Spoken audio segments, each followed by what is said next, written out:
We are now on Camp 2 on our third and last day of reaching the summit of Mount Mayon.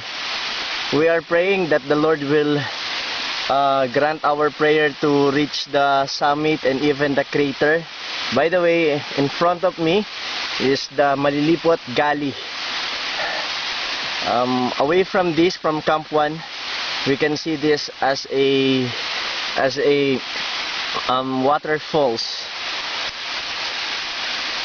running water, and there's the team Hinel, the lover boy Suniga. And at the same time, our two eco guide, the lover boy Eugene, Miss Diana Bates. And this is the owner of George Trail, Mr. George Cordovilla, the legendary.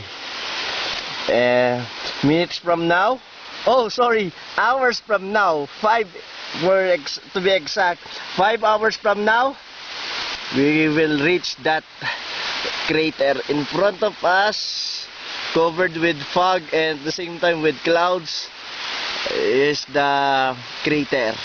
Later I will be there.